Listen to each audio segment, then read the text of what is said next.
कैसे हो मित्रों? बढ़िया हो ना? तो आज जो मैं वो कहानी सुनाने वाला हूँ, कहानी है ये है श्रीनगर की एक ट्रक ड्राइवर की, जिसने कहानी को बताया है। तो कहानी को पूरा एंड तक जरूर सुनिएगा। कहानी काफी डरावनी और कुछ अच्छा आपको सीखने को इस कहानी से मिलने वाला है।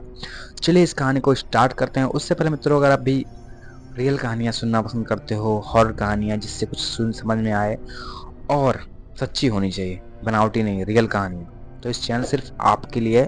फटाफट से चैनल को सब्सक्राइब कर लो ताकि ऐसी वीडियोस आपको देखने को मिलती रहें।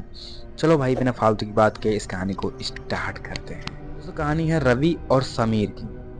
बेसिकली रवि जो होता है ट्रक ड्राइवर होता है, मेन कैरेक्टर ही है।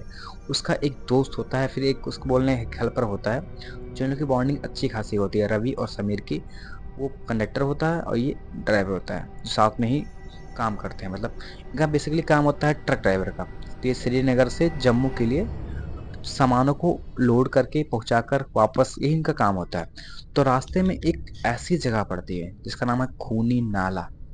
रवि को थोड़ा इस बारे में नॉलेज होता है कि भाई ये जगह एकदम हॉन्टेड है, यहाँ रात के समय रुकना सेफ नहीं है। बट वहीं जो समीर होता है इन सब बातों में मानता ही नहीं है।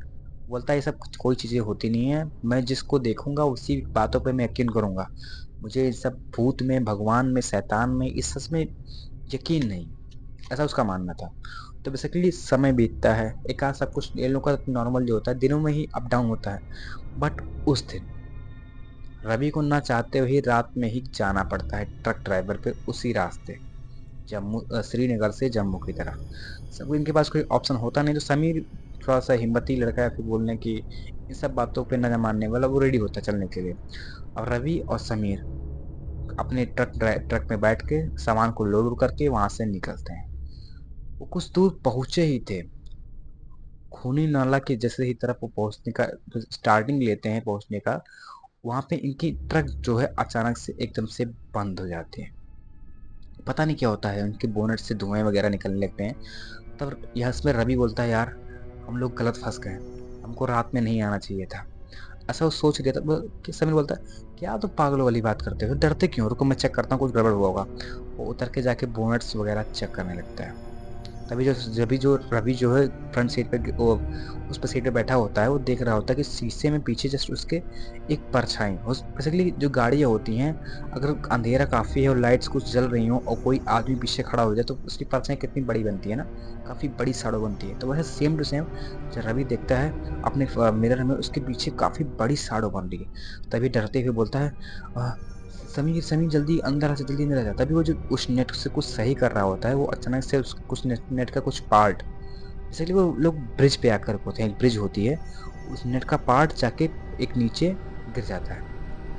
जो एकदम सूखा नाला होता है, मतलब एक ब्रिज होता है, इसके नीचे कुछ पानी नहीं बह रहा है, बट हल्का फुल्का पानी है, उसी में जाके गिर जाता है नाले में। और उतना गंदा भी नहीं होता है, साफ सुथरा होता है, बट लेकिन वो देखते कि यहाँ कुछ सामान गिर गया है।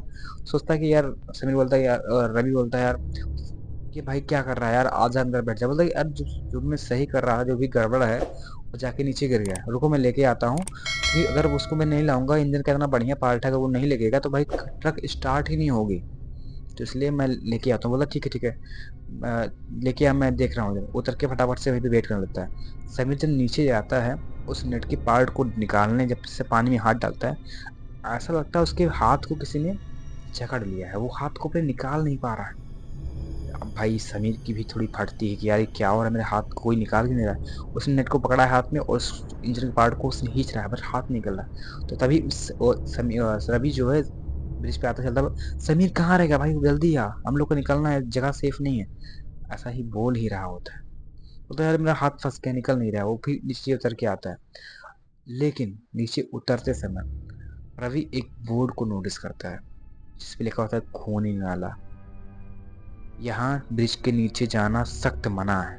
जैसे पढ़ता रवि भाई ये और घबराता है, भाई ये तो इसीलिए सब कुछ लिखा हुआ, कुछ गड़बड़ है इस ब्रिज के नीचे, हम लोग को जाना नहीं चाहिए। बट अब क्या करें, अपने दोस्त को छोड़ भी नहीं सकता ना, और ट्रक भी तो नहीं स्टार्ट होगी ना उसके बिना। तो ये फटाफट से ये नीचे आता है, उसके हाथ को निकालने का ट्राई करता है, बट देखते हैं कि भाई वो जब वो उसने पैर को रख के जब खुद को खींचने का ट्राई करा, उसका पैर भी उसमें फंस गया और पूरा पाँव उसका फंस चुका है। ना वो निकल पा रहा है, ना वो निकल पा रहा है। देखते देखते भाई काफी सारी धुंध ठंडी का मौसम होता है, काफ़ी सारी धुंध इकट्ठा हो गई है। तभी देखते हैं एक कोई गाड़ी, कोई लॉरी या फिर कोई ना फिर कोई गाड़ी आके रुकी जिनके पास गन्स है। बेसिकली वो डकैत है, लुटेरे हैं। ये लोग बस देख रहे हैं, बस आवाज़ दे रहे हैं कि बचा लो मुझे। बोलते तुम लोग के पास जितना भी सामान है सब मेरे हवाले कर दो, मतलब धमकी देते हैं। डकैत होते हैं ये बेसिकली। तभी देखते देखते जो धुंध होती है उनकी डकैतों की तरफ जाती है और वहाँ पे एक बड़ी सी परछाई आती है और उनके को सीधा मतलब परछाइयाँ ऐसा होता है कि उनको ले जाते हैं, मतलब खा जाती हैं पूरी और दोनों लोगों की डेथ वहीं पे हो जाती है। उनके सर चिथड़े उड़ जाते हैं और कट फट के वो सीधे जाके उस पानी में गिरते हैं और पानी जैसे दोनों की बॉडी पानी में गिरती है, पूरी बॉडी पूरी जो खून से उनकी पूरा जो नदी का पानी होता है, जो तालाब थोड़ा सा नाला टाइप का होता है, पूरा लाल हो चुका होता है, पूरे लाल। अब भाई इन लोगों को फटी तो भाई क्या हुआ फटाफट से इंजन की जब किसी तरह जब से इस नॉर्मल होता है वो लोग मरते हैं एकदम से, पूरी धुंध जो एकदम से गायब हो गई। इनके हाथ भी मूव कर पा रहे थे, फटाफट से हाथ से निकालते हैं, इंजन का पार्ट निकालते हैं, फटाफट से आके उसको लगाते हैं वहाँ पे और जल्दी से स्टार्ट आगे बढ़ते हैं। तभी सनी पूछता है भाई ये क्या था यार, ये क्या था, आखिर मतलब यहाँ का रहस्य क्या है, तूने मुझे कुछ बताया क्यों नहीं। बोलता है यार मुझे कहानी पता थी इसकी, बट तुम मुझे सुनना नहीं चाहते या तुम मानते नहीं थे, इसलिए मैंने बताया नहीं। बोलता है ठीक, हाँ ठीक, बताओ ठीक, बताओ आखिर यहाँ की कहानी क्या थी।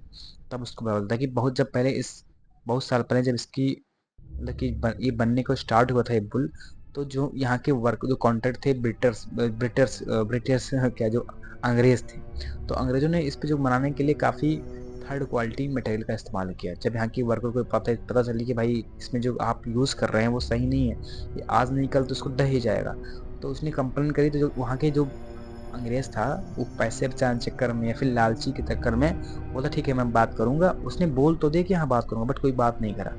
बट लेकिन अब क्या करें, काम हो ही रहा है, सबको पता था भाई आज नहीं कल तो टूट जाएगा।